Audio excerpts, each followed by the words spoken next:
جاتی ہیں۔ اور اگر کوئی ایمان کا، تہجد کا، گشتوں کا، تعلیم کا، ذکر کا، مسجد کے آباد کرنے کا، اپنے گھر کو مسجد بنانے کا کہ ہر وقت اس میں قرآن کی تلاوت بھی ہے اور تعلیم کے حلقے بھی ہیں، اگر کوئی اس راستے کو اختیار کرتا ہے تو بھی ایسا نہیں کہ فرشتہ آ کر جنت کا دسترخوان بچھا کے چلا جائے، ایسا بھی نہیں کرتے خدا۔ دونوں کو موقع ہے مرنے کے بعد کی زندگی تک کے لیے۔ خدا ایک دم سے بدعملیوں پر پکڑ بھی نہیں کرتا، اور خدا نیکوکاری پر اور اعمال صالحہ پر جو اصل بدلہ دینا ہے وہ آخرت میں دے گا۔ انسانوں کو اختیار ہے موت تک، اور پھر موقع موقع سے ان اختیارات کے صحیح اور غلط استعمال کا نتیجہ کیا ہوگا، اس کے اثرات تمہاری دنیا پر، اس کے اثرات تمہاری روٹی روزی پر، اس کے اثرات تمہاری زندگیوں پر، اس کے اثرات تمہارے آپس کے تعلقات پر، اس کے اثرات تمہارے خاندانوں، برادریوں، رشتہ داریوں پر، اس کے اثرات موت پر، اس کے اثرات برزخ پر، اس کے اثرات قبر کے سوالوں کے جواب پر، اس کے اثرات حشر کے میدان میں خدا کے سامنے کی پیشی پر، اور اس کے اثرات جنت و جہنم کے فیصلے پر کیا ہوں گے، اور اخیر میں ان اختیارات کو صحیح اور غلط جو استعمال کیا ہے اس کی بدلی ہوئی شکلیں کیا کیا ہوں گی، وہ جنت کی نعمتیں اور دوزخ کے عذاب کی شکلوں میں بیان کر دیا۔ لیکن دنیا میں بھی اس کے اثرات، جیسے حدیث پاک میں آتا ہے، مشکاۃ شریف کی حدیث ہے، جب کوئی بندہ دنیا میں کہیں ظلم کرتا ہے تو اس کے ظلم کا اثر گھونسلے کی چڑیا پر، جس کو ہمارے یہاں یو پی میں بیا کہتے ہیں نا، وہ چھوٹا سا ایک پرندہ، چھوٹی سی چڑیا،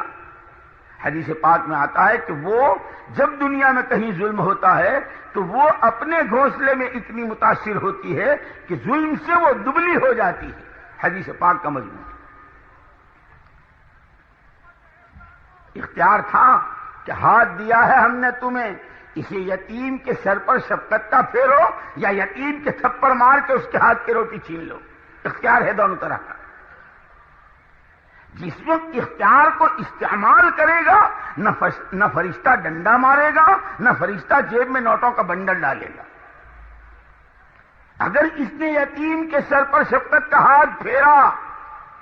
حضرت رسول پاک صلی اللہ علیہ وسلم کا ارشاد ہے کہ جب کوئی آدمی کسی یتیم بچے کے سر پر شفقت کا ہاتھ پھیرتا ہے، جتنے بالوں پر سے ہاتھ گزرتا ہے ہر بال کے برابر ایک نیکی اس کے نام اعمال میں لکھ دی جاتی ہے۔ ایک موقع پر آپ نے فرمایا، انا وکافل الیتیم کہاتین، میں اور یتیم کی کفالت کرنے والا جنت میں دونوں اس طرح ساتھ ہوں گے، یا اتنا فاصلہ ہوگا یا دو کے بیچ میں جتنی دراز ہے اتنا فاصلہ ہوگا، اتنے قریب ہوں گے۔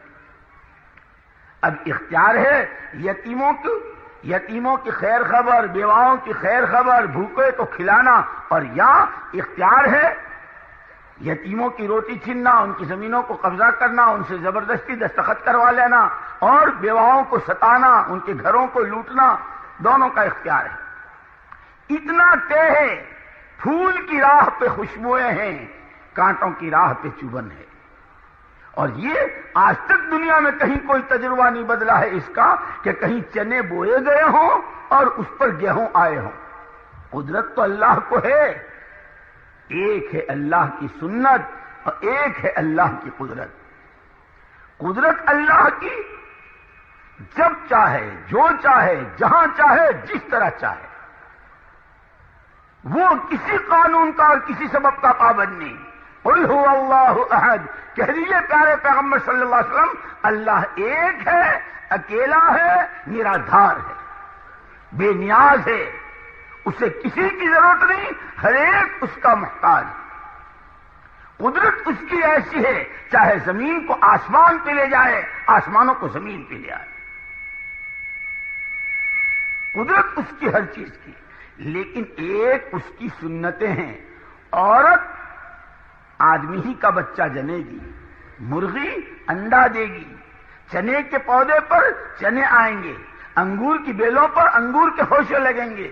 سیب کے درخت پر سیب لگے گا، آم کے درخت پر آم لگے گا. یہ اللہ کی سنت ہے. وَلَن تَجِدَ لِسُنَّتِ اللَّهِ تَبْدِيلًا وَلَن تَجِدَ لِسُنَّتِ اللَّهِ تَحْوِيلًا. جو سنتیں ہیں اللہ کی اس میں کوئی تبدیلی نہیں. کہ جیسے پھولوں میں خوشبو، کانٹوں میں چبھن، اب جس نے اپنے اختیارات کو جہاں استعمال کیا ہے، یہ ہو نہیں سکتا کہ آدمی گیہوں بوئے اور چاول کاٹے، چاول بوئے اور چنا کاٹے. جیسے یہ نہیں ہو سکتا نیکی کی راہ اختیار کرنے والا اس کے لیے کوئی برا انجام ہو اور بدی کی راہ چلنے والا اس کے لیے کوئی اچھا انجام ہو نہیں سکتا. اگر گیہوں پر چاول نہیں، انگور کی بیلوں پہ آم نہیں، سیب کے درخت پر کیلے نہیں، تو نیکی کی راہ میں چلنے والے کے لیے پریشانی نہیں اور بدی کی راہ پر چلنے والے کے لیے اطمینان نہیں. صاف. اور یہ ضابطے اللہ کے وہ ہیں کہ جن ضابطوں میں کبھی تبدیلی نہیں. اسی لیے جد امجد جس کی سب اولاد ہیں، اچھے برے جتنے انسان ہیں پوری دنیا میں، سب ایک باپ کی اولاد حضرت آدم علیہ الصلوۃ والتسلیم کی، اور ایک ماں کی اولاد حضرت حوا رضی اللہ تعالیٰ عنہا کی. اور جد امجد کے ساتھ کے واقعوں کو کر کے پوری ان کی ذریت کو اور پوری اولاد آدم کو اور پوری انسانیت و آدمیت کو اور پوری مانو ذاتی کو یہ بات ضابطہ بتا دیا کہ تم تو ہو ہی کیا اور تم بیچتے کیا ہو، تمہاری حیثیت کیا ہے. ہم نے تو تمہارے جد امجد کے ساتھ بھی وہ کیا ہے. جنتوں میں تھے، باغات میں تھے، خوب کھا پی رہے تھے. ایک چیز کو منع کیا تھا، اس درخت کے قریب مت جانا. لیکن شیطان ایسا بھیس بدل کے آتا ہے. اس لیے حدیث پاک میں آتا ہے، حضرت رسول پاک صلی اللہ علیہ وسلم کا ارشاد ہے، انما خلق ابلیس مزینا، انما خلق ابلیس مزینا ولیس الیہ من الضلالۃ شیء. شیطان ہر برائی کو حسین ترین بنا کر پیش کرنے والا پیدا کیا گیا ہے. پرلے درجے کی بد اخلاقی، آخری درجے کی بے حیائی، آخری درجے کی برائی، اس کو نگاہوں میں اتنا حسین اور اتنا خوبصورت بنا کر پیش کرتا ہے کہ آدمی للچا جاتا ہے. یہ جتنی سماج میں جتنا بگاڑ ہے، معاشرے میں جتنا بگاڑ ہے، اخلاق میں جتنی گراوٹ ہے، گھروں میں جتنے جھگڑے ہیں، خاندانوں میں جتنی لڑائیاں ہیں، کاہے کی ہے؟ وہی شیطان ایک نقطہ چھوڑ دیتا، ایک شوشہ چھوڑ دیتا اور اس کو اتنے حسین انداز سے پیش کرتا ہے کہ آدمی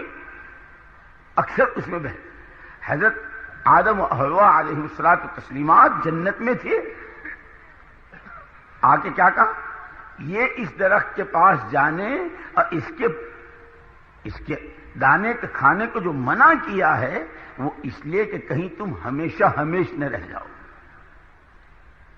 کھا لو گے ہمیشہ ہمیش رہو گے. اسی لیے یاد رکھنا، سب سے پہلی بات یہ ہے کہ آدمی اپنے خیر خواہ اور بدخواہ کو پہچانے. میرا خیر خواہ کون، میرا بدخواہ کون، مجھے کون بھلی راہ پہ لے چل رہا ہے، مجھے میرے کون کان بھر رہا ہے، کون مجھے بری راہ لے جا رہا ہے، کون میرے بھائی سے لڑا رہا ہے، کون میرے خاندان میں پھوٹ ڈال رہا ہے، کون میرے یہاں جھگڑے قائم کرا رہا ہے، کون مجھے رشوت و سود کی راہ لے جا رہا ہے، کون مجھے ظلم و ستم کی راہ لے جا رہا ہے، کون مجھ کو کیا سکھا رہا ہے. اسی لیے یوں کہ انسانوں کے سب سے بہی خواہ صرف نبیوں کی ذات ہے. ماں باپ سے بھی زیادہ خیر خواہ نبی ہیں، اور چونکہ حضرت محمد صلی اللہ علیہ وسلم عالمی نبی ہیں، آپ کی بعثت پر اعلان ہو گیا، قل یا ایھا الناس انی رسول اللہ الیکم جمیعا. کہہ دیجیے پیارے پیغمبر صلی اللہ علیہ وسلم، اے لوگوں میں تم سب کے لیے اللہ کی طرف سے بھیجا گیا. آپ کی بعثت کے بعد سے لے کر قیامت کا سور پھونکے جانے تک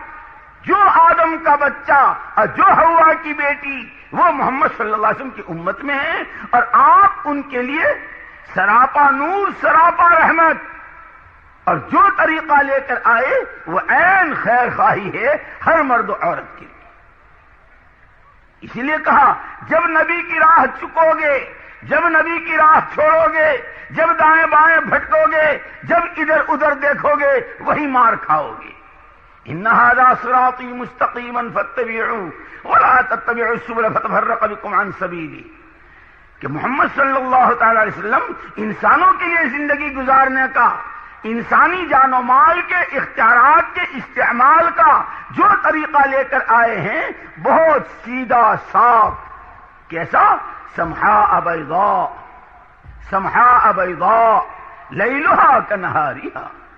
انتہائی صاف، روشن، سادہ، آسان، اور ایسا نورانی اور ایسا روحانی کہ خود راستہ نورانی، اور جو اس پر چلے سر سے پیر تک نور میں ڈوب جائے، خود پاک، راستہ پاک، اور راستے پر چلنے والے کو ہزار گندگیاں اور ہزار ناپاکیوں سے نکال کر پاکی پر لا کر کھڑا کر۔ بس اتنا آدمی دھوکہ جو کھاتا ہے، دھوکہ یہاں کھاتا ہے کہ یہ جتنی چمک دمک، دنیا کی اوج موج، یہ رنگ و روپ اور یہ رنگریلیاں، یہ زمینیں، یہ عہدے، یہ کرسیاں، یہ سونا چاندی، یہ روپیہ پیسہ، یہ پیٹرول اور پلاٹینم، اور یہ ہائیڈروجن بم اور ایٹم بم، اور یہ زمیندارہ، یہ جو کچھ نظر آ رہا ہے، یہ جتنا یہ آنکھوں سے دکھائی دے رہا ہے۔ اور حضرت محمد صلی اللہ علیہ وسلم نے جس آخرت کی خبر دی ہے، انسانوں مرنا ہے، مرنے کے بعد خدا کے سامنے جانا ہے، اپنے کیے کرائے کا جواب دینا ہے۔ لا تزال قدم عبد حتی یسأل عن خمس، کسی آدمی کے اور کسی عورت کے پیر سرک نہیں سکیں گے جب تک کہ 5 باتوں کا جواب نہ دے دے۔ زندگی کہاں بتائی، جوانی کہاں لٹائی، مال کہاں سے کمایا، خرچ کہاں کیا، اور جو کچھ جانتے تھے اس پر عمل کیا کیا۔ وہ جتنی آخرت بیان کی ہے